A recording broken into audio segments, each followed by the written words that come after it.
So we're going to be working on a poster study today in a limited palette, specifically the Zorn Palette. And we're going to be doing a master copy of this painting by Rembrandt. And this title of this piece is called Self-Portrait with a Lace Collar. You'll see that I'm going to start off and just do a quick sketch of the painting. So while I'm doing that, I'll tell you that I'm using titanium white, yellow ochre, cadmium red light, and then ivory black as my four main colors. In order to do this sketch, I'm going to be using a bit of yellow ochre mixed with a tiny bit of black, and then I've just put a little bit of Liquin, that's my medium that you can see that's on the palette on the left. So I'm just blocking in my major shapes here. The panel I'm working on is just a piece of ACM or aluminum composite material, and I've just primed that with an acrylic primer and then coated it with a thin layer of my cadmium red light mixed with a tiny bit of my ivory black. And I used some Gamasol or odorless mineral spirits to dilute that mixture and just tone the canvas really thinly so that it wasn't pure white that I was working on. So that's the base that I'm working on in this piece. I'm using a flat brush that's quite small, you can see, just to put in the main shapes of the piece. And you'll see that I won't spend very much longer than just this on the drawing portion. In these poster studies, you want to get in the ballpark for the main proportion and general shapes of your light-dark relationships. But I don't want to spend too much time worrying that they're perfect. And you'll see that later on I do sort of make some corrections in regards to how large the face is in this composition, and I sort of bring the chin down a little bit when I'm placing some of my tiles. But for now, this is plenty for me to go ahead and get started. I'm going to start with my darkest darks, just like we did in monochromatic painting, and I'm going to make sure that I'm really laying the paint as flat as I can and as thickly as I can. On these aluminum panels, it can be quite slippery the first pass, and so I'm really trying to make sure that I'm using enough paint, and you'll see I'll continuously go down back there and collect enough medium so that the paint is flowing smoothly, and really trying to distribute that evenly. It's important, especially with laying our tiles down in color, that we're really careful about the placement, and that will help us to keep from getting very muddy very quickly.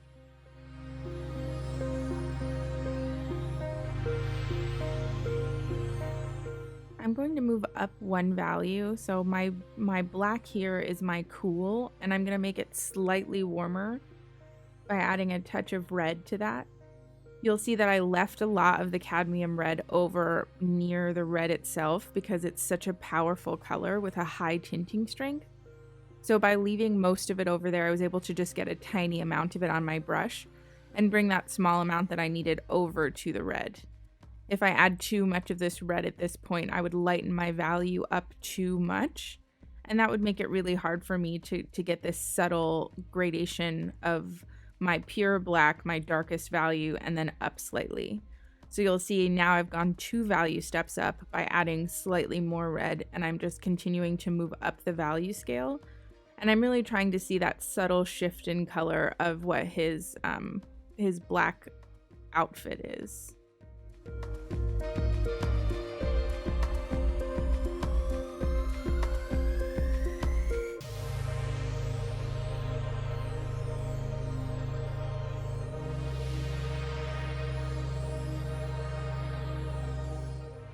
So you'll see for the left side of his shirt that he's wearing, or his coat, I've decided to make it properly black along the entire left side. If I was painting this as a final painting and it was going to be a larger piece, I might stop and differentiate that color information slightly more. But for a poster study like this, it's really important to be able to simplify where we need to, and honestly, the piece just makes more sense visually if I just block in that whole left side of that garment as a deeper black. And then as it comes up closer towards the rest of the figure, you'll see that I'll start to add in some more of the red that I've been using, and then additionally some yellow ochre. So it will get slightly lighter. And when you add yellow ochre to the ivory black, you'll see that it actually starts to go a bit green. And so you'll see that the piece that's closer to the white collar will start to reflect some of that color information.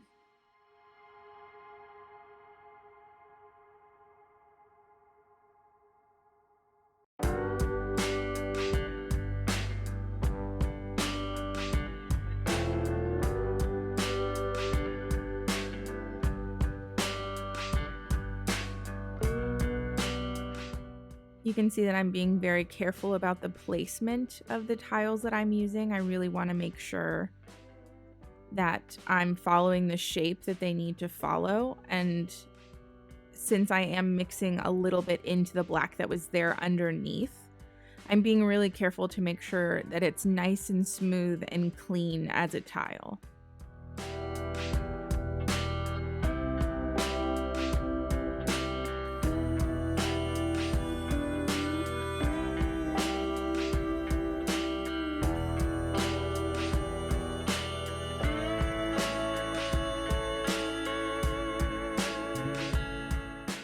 I'm going to start to add some of the environment in. I definitely paint back to front most of the time because with a portrait like this, a lot of the information that I'm going to need in order to determine the value that I need and also what color information I need will rely on seeing the background in the same context. So by putting the background in and matching that color information first, I can make those decisions more well-informed. So you'll see that I just grabbed a new and clean brush because I'm going to be putting more background information in. But I had so much red on my previous brush that it was going to be hard to change the color information to what I needed it to be because I was going for something more purple and I had something that was closer to a green. And not a vivid green, right, but more of an olive tone. And so for me to be able to get a cleaner purple, I instead switched over to a clean brush. And that's something you're going to see me do a lot. I'll stop and pause generally whenever I'm getting a clean brush to show you that's changing. And I generally work with anywhere between 4 to 12, sometimes even upwards of 18 brushes, depending on how many times I'm changing colors. The way that we want to organize generally is a light, medium, and dark value brush and a warm cool for each of those. And then sometimes, depending on the need, I'll actually have different shapes, like a flat versus a filbert in each of those piles. So that's how they start to add up. But it can be really important to figure out how to keep your brushes organized in the way that you're using them. Because that's one of the things that can help you be really very efficient, is that if you have a brush that already has midtones that are cooler on it in the shape that you need and it already is ready to go, and is already sort of calibrated to that, it will save you time in mixing. But if you use that same brush to then go to example like a really dark cool or a really dark warm from a cool, then you have to do a lot of remixing, and oftentimes your colors can muddy quite a lot then. So you'll see here that I'm mixing different piles of that same sort of purple mid-tone, mid to dark tone. And I'm just trying to find little variations that are very similar. I don't want to jump too much in value from one place to another. And I'm trying to find small variations. So the top felt darker, certainly, but a little bit more purple as well. And then it starts to feel more almost neutral gray. And so I've added just a little bit of the titanium white to that in order to really soften it and neutralize it a little bit. And then you'll see it gets to be a little bit more green as it moves down further in the canvas. And so that's when I'll start to add more cadmium red and yellow ochre to that mixture. While I'm doing that, I'd like to tell you about keeping my piles organized. So you'll see that I really like to keep little separate piles, and they sometimes will join together, like you'll see towards the end of this. But one of the things that I'm definitely doing is I am laying my piles near each other, and they are in fact touching, but I'm not going over them, so that if I need to back up a step to understand what my most recent pile was, I definitely have that information there available to me. And that really helps when you need to rematch a color and value that you had used previously. It's really valuable to have that information still there so that you can just remix to that value, to that color. And the pile is there for you to test against so that you know if you've nailed it or not.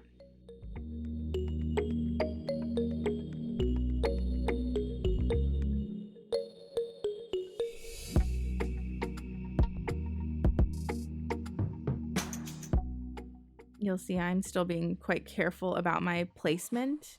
And so I'm happy with that greenish color that's down at the base.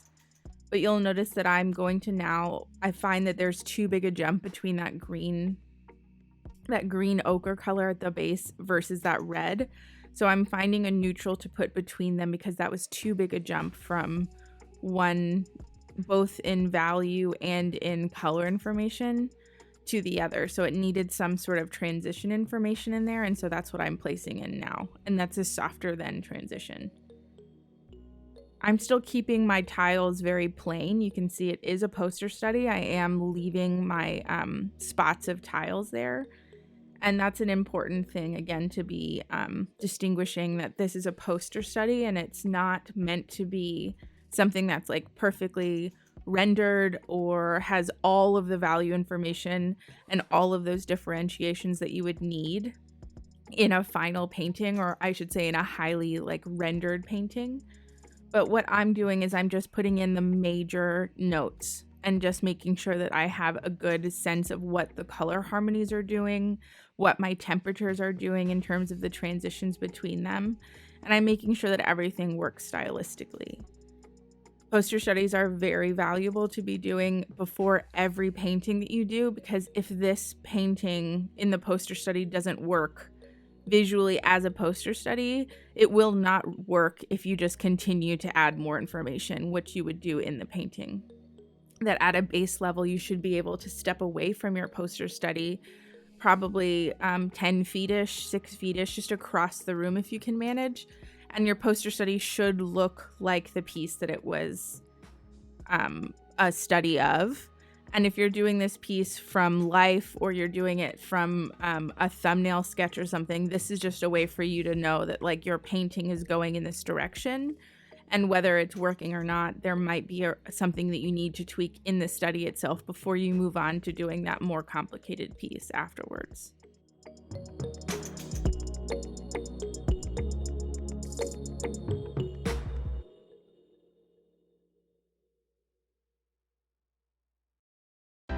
I'm going to call attention again to my placement of my tiles. And so you'll see that I'm taking turns adding little bits of red and little bits of black as needed.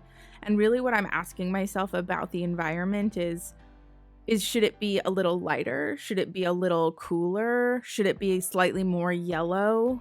Should it be a little bit more pink? What should this change to in order to match the environment more accurately?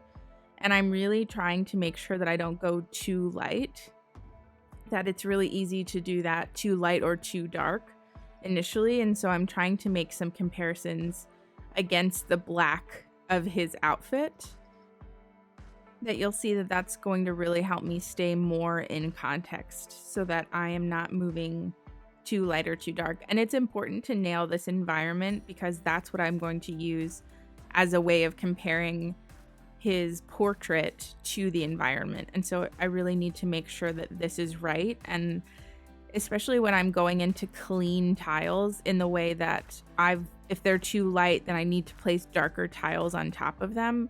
And when I'm doing that, I'm darkening the tile and the value information, but I'm also changing the color information slightly. And so that's a really easy recipe for getting muddy or messy in that process. And so you can see when I go to change the tiles, I'm trying to be very deliberate about the actual placement. And then I'm going over the tile that I place more than once to be sure, so that I'm really making an effort to keep it very clean.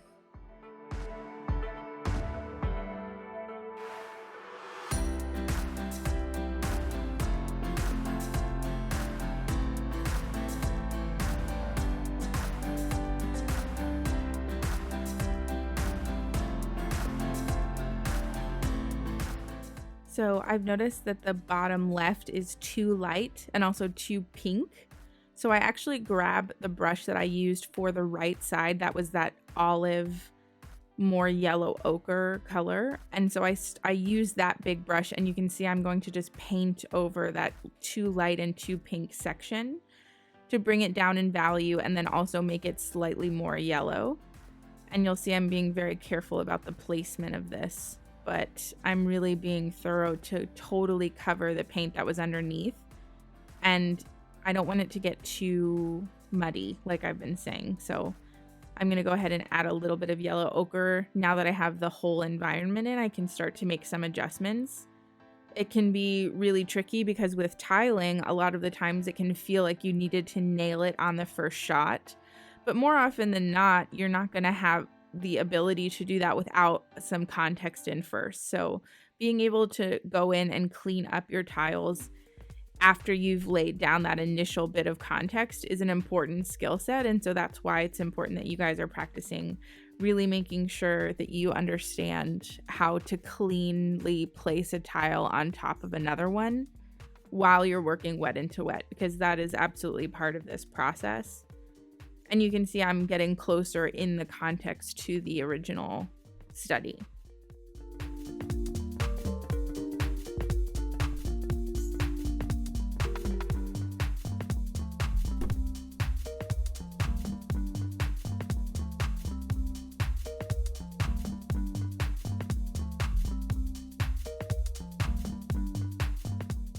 So now I'm moving into the hair color itself. And you'll see that I'm trying to keep my palette organized by keeping the darks on the top right. And as I move diagonally down the palette towards the left, all the values get lighter. And keeping the palette organized that way is just very helpful for efficiency. And it's not a perfect system. Sometimes I'll add a little bit of light up towards the top without sort of meaning to, but while keeping this as a general rule, it can help you to see all of your color harmonies as they're happening on the palette, because that's something that's really valuable to look at the palette itself. Because if there's a color that is feeling off, or as though it doesn't have some sort of sense of connection to the other pieces, and when I say that, I don't mean to sound so vague, but it really is as simple as it doesn't look like it fits well with the other colors, then it's not going to look good on the painting itself. So that's something that's really helpful about using a palette like this, is that you can see that the palette feels cohesive and all of the color choices that are being made feel harmonious. For the hair like this, I'm going in with Ivory Black mixed with yellow ochre, a little bit of titanium white, and a tiny amount of the cadmium red to make like a pretty neutral brown color. It's really tempting to go in there with black at first, but I noticed that a lot of the hair is actually not that dark in terms of comparison to the black of his outfit. So I'm really trying to make sure that the darkest bit of the hair, it will have a couple of notes of a really dark near black, but I'm not going to use that as the main color information on the bulk of the hair. I'll go in and add a little bit of that darkness afterwards. I could have put in a couple of little notes of the super dark early on. That's definitely a way to approach this. But I've found that I like to make larger strokes first and then go in and add smaller tiles on top of that. But however you would be able to see the amount of subtlety in terms of how much of that black that you need is a perfectly way to approach this. the main thing to remember is don't overdo it with the dark just because his hair is dark comparatively to his face. That is absolutely true, but we want to look at how dark is the hair compared to the black of his shirt.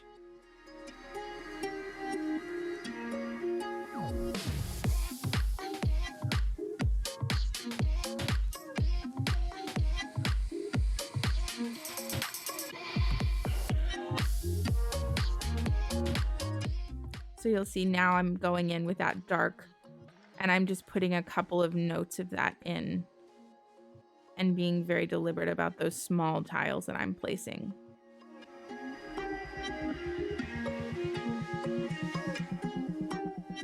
Cleaning the edge along the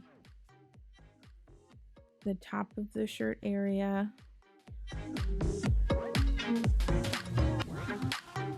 And that's not even a pure black anymore because I've started to mix in tiny amounts of yellow, ochre, and red. So I'm going back to a black, but I'm maintaining that the darkest pure black is still at the bottom left edge of my piece.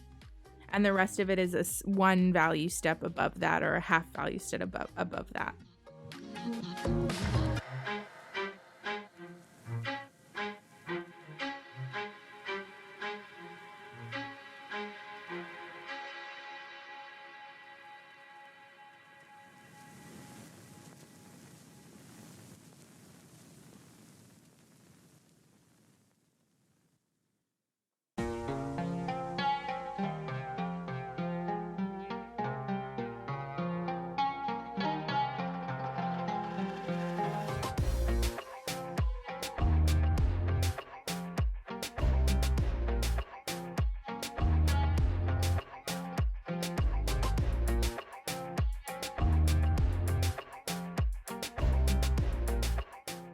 I noticed that it got slightly warmer and more red-brown towards the top of his hair.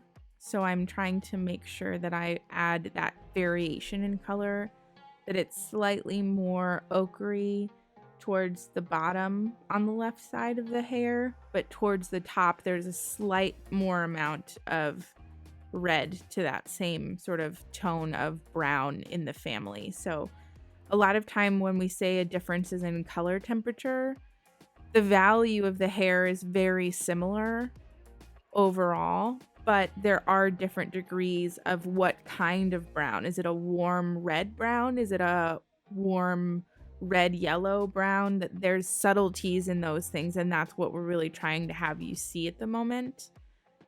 So really trying to get close and seeing those small distinctions.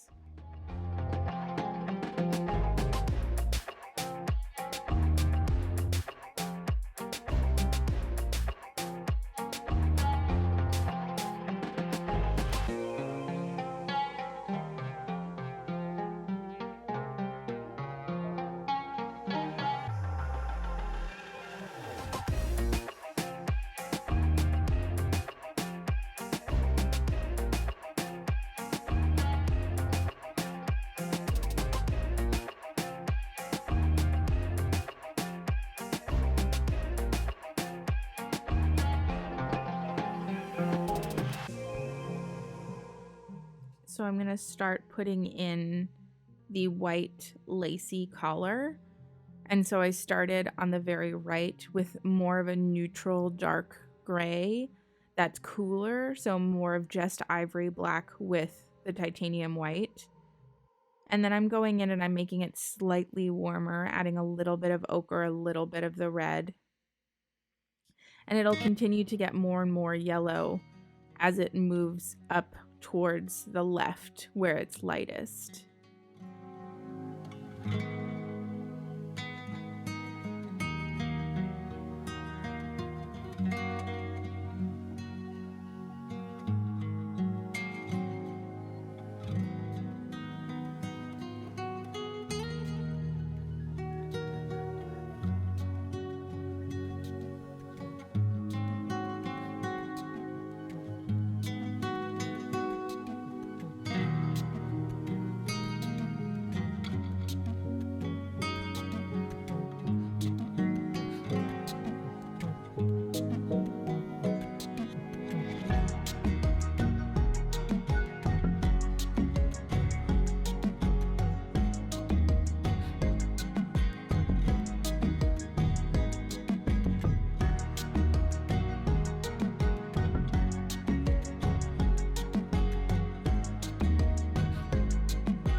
So the top left highlight on that lacy collar is a light yellow ochre and titanium white. And you'll see that I'm being really careful to make sure that that's nice and clean. I used a slight variation where I had a little bit of red in that mixture, and now I'm going to also be putting in something that's just near titanium white. It's not a perfect white because my brush has been dirty, and so it's sort of mixing into some of the color information that I had previously on my brush. But this is going to add a little bit of a cool highlight on top of that more yellow color, and that variation in information is an interesting contrast. So that's why I've made that distinction. I'm going in for that highlight that's there on his, I'm not even sure, it looks like armor of some kind to me, but it's got a reflective shiny surface to it, and so I'm putting in that bits of gray and that tiny bit of reflected light on his shoulder. That's where that button is.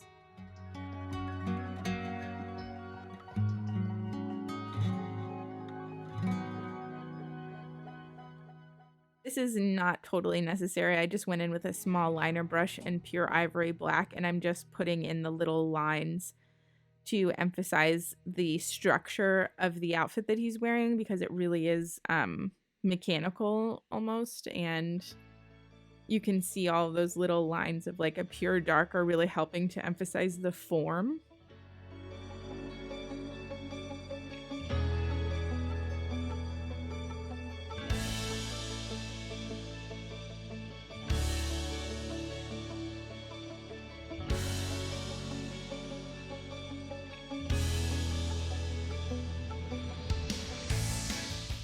And this is also something that I tried for about a minute and then I stopped, ended up doing, is that it's, there's like a little bit of a fluffy lace to the front of his outfit, but that's a type of detail that is not necessary to do in a poster study. And so I left that in here to show you that that's very tempting to be able to go in and put small details like that. But that's not the point of the exercise, and that's something that we would do in the final painting. And so I just, you know, stopped that, cut that out, and then just started going in, switched back to a bigger brush that's a clean brush, so that I could go in and start to put the shadow side of the portrait in.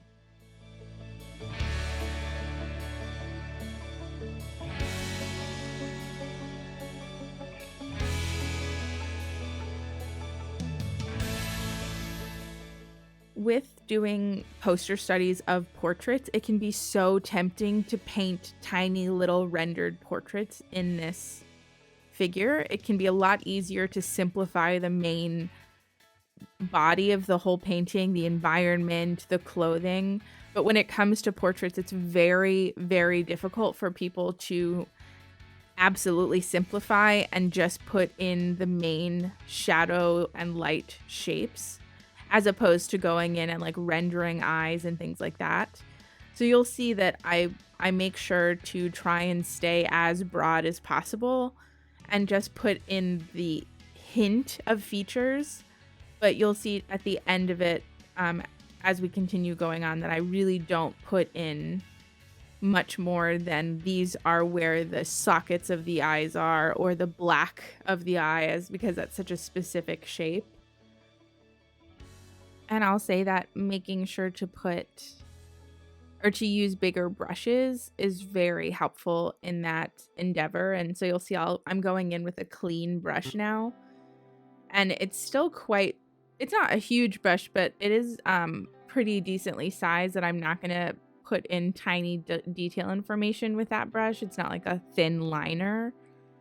And I'm just trying to keep that other brush aside. And the reason I switched brushes here was because I'm going to start going into the lighter midtones, and I wanted to make sure that I have something that's in that sort of range, and moving from the shadows into the lights and getting a new brush so that I could keep that darker brush aside in case that I need to make any corrections of that shadow side of the face. I have that value already.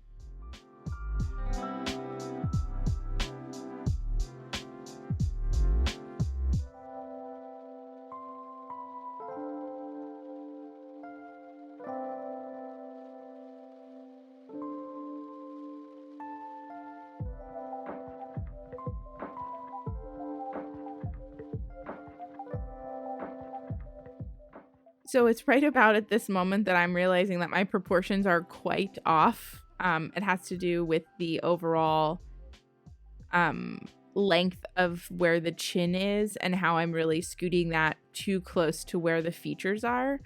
And so I'm kind of making decisions as I'm continuing to start to place some of the major features down in just their simplified shapes, whether to continue on in this proportion or whether I need to make an adjustment just so that the face feels like it's pretty close to the actual proportions of the piece.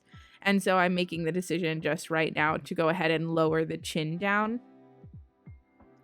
And I'm doing that by just putting in the shadow side and lowering that.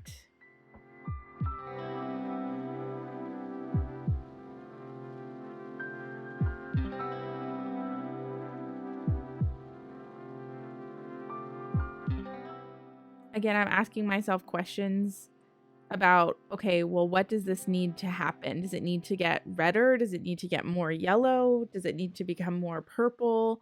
And from there, I know how to mix the color information that I need next. If I just kind of say, should it get warmer or cooler? I don't think that's specific enough of a question because there's so many ways in which something can get warmer or cooler. Take titanium white as an example. I can make it warmer by adding both yellow ochre or red, right? Both of those things are warmer than titanium white is. But if I ask myself, does it need to get more red or more yellow or more olive? Then I know, okay, this is the specific order of things that I need to do to make it that specific variation or that warmer, cooler that I mean.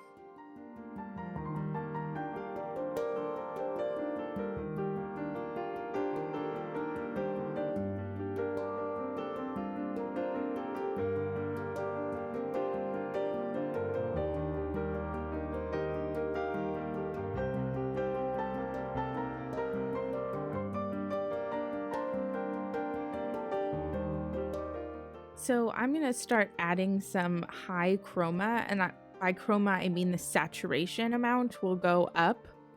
And I'm just going to add a couple of notes of this.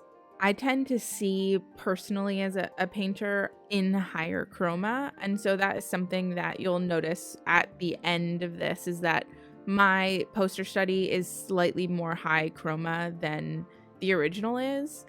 And that's something that is very individual to me. It's just the way that I see color. And that's what's something that is quite difficult about teaching color is that a lot of it is the way that you personally see color.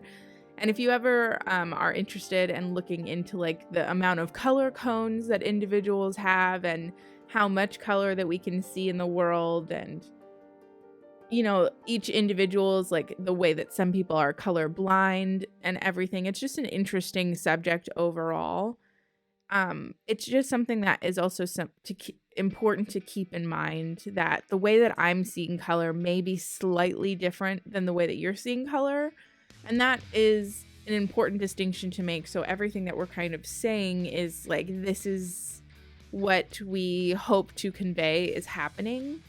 But keep in mind that sometimes when people are studying color in this way, it can be really hard for them because they just don't see as many variations or they have a trouble seeing in the cools in general, that it's hard for them to make distinctions in the neighborhood of cools and purples and blues, as opposed to seeing the differences between reds and greens very well. And so all of that is sort of an important note to make. And I like to start with high chroma and keep that in there in certain spots. And then you'll see that I'll add more neutrals on top of it to go ahead and calm some of that down. But it's just a natural instinct for me to see the high chroma first and then sort of neutralize it as we continue to go on.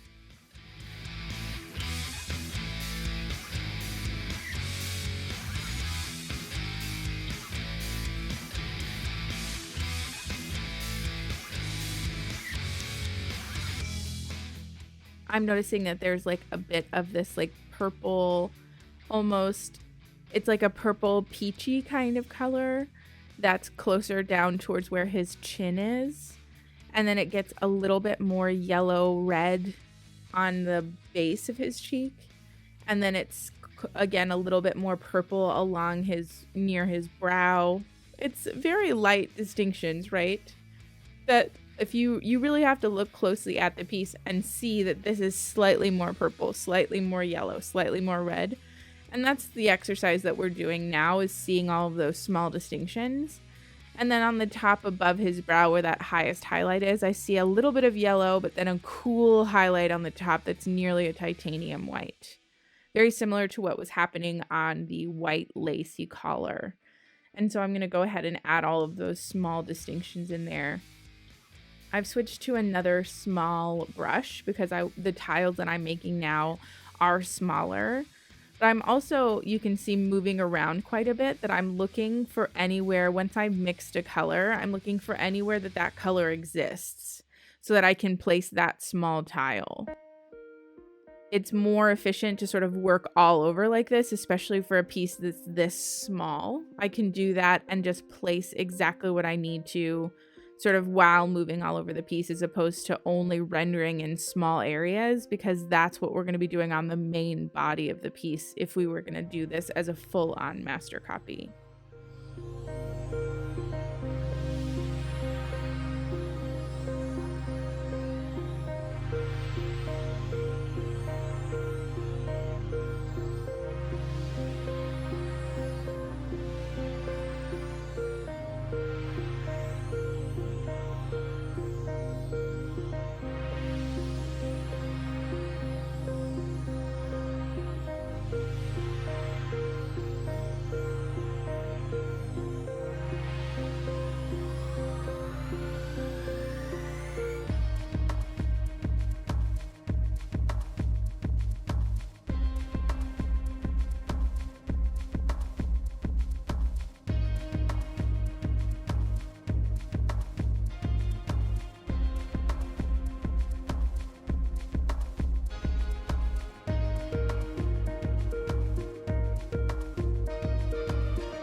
So here I'm getting a clean white new brush to use in my highlights. I've gotten most of my midtones down and I need to put in a few highlights here. So I'm mixing titanium white and my yellow ochre to start adding a lot of the main light on his face. And I'm trying to be specific about how I'm covering up the tile underneath it and how much of that I want to continue to show.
I'm going to go ahead and call attention again to my placement of my values and my organization on my palette.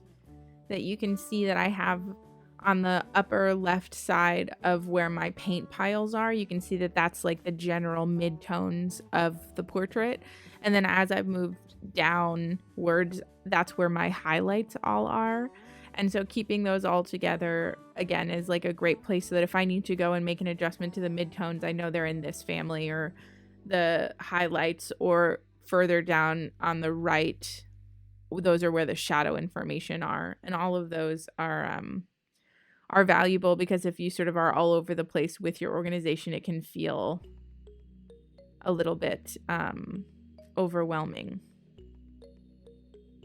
This is another nice point that's happening here, is that I've made a mistake and I've put too light a value down by his chin.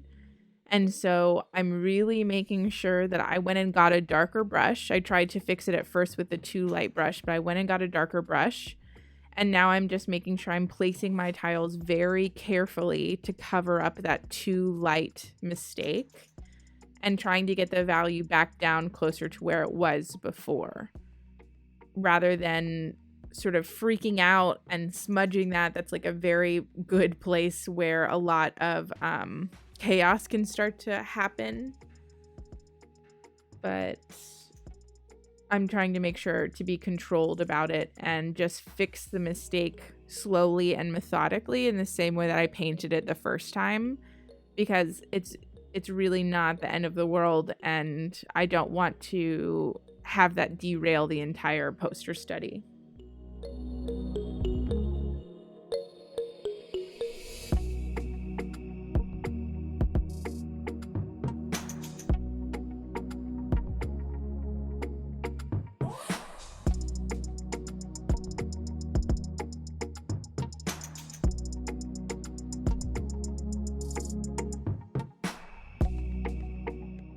I got a clean brush to add the white highlight because it would be dirty if I didn't use like a new brush for just the bit of the white there. And I'm making sure that the forehead is the lightest part of the figure, not necessarily of the entire piece. His collar is quite light in comparison. I would say it's about as equal to the light on his forehead, but I'm just making sure that his cheek and his chin are not as light as his forehead, since his forehead is closest to the light source. And so that is the fall of light that we're making sure to follow.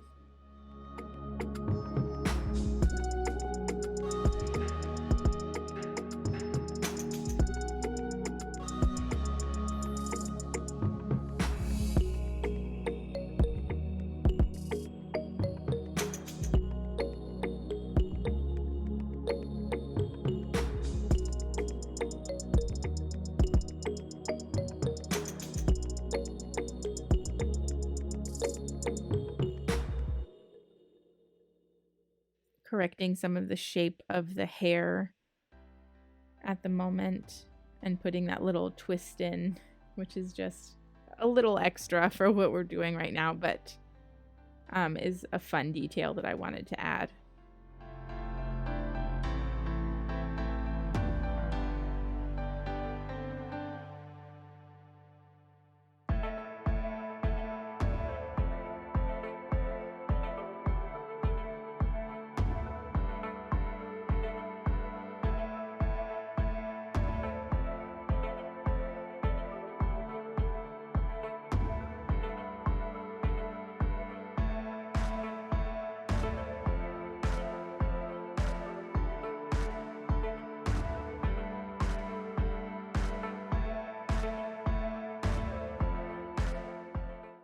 So we're nearly done. I'm going to be adding just a few more details here in the next couple of stages, just hitting a couple of more small highlights and things.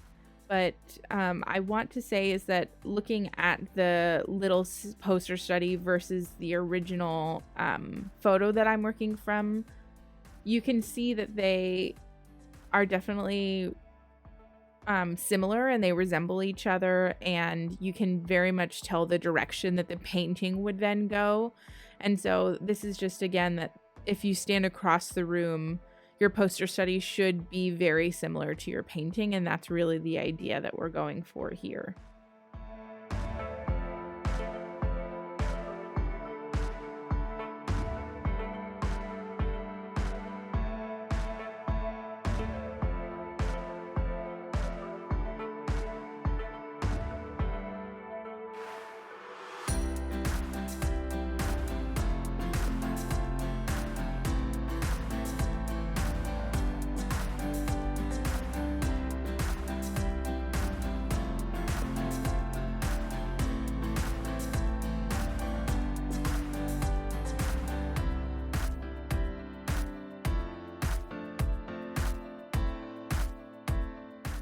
Okay, so this is the final poster study. There's a couple of things that I would change or slightly tweak. The environment is slightly too light, and there's a little bit too much contrast on his face, so I would lighten a little bit around his cheek going towards his chin and lighten that area slightly, but other than that, I'm happy.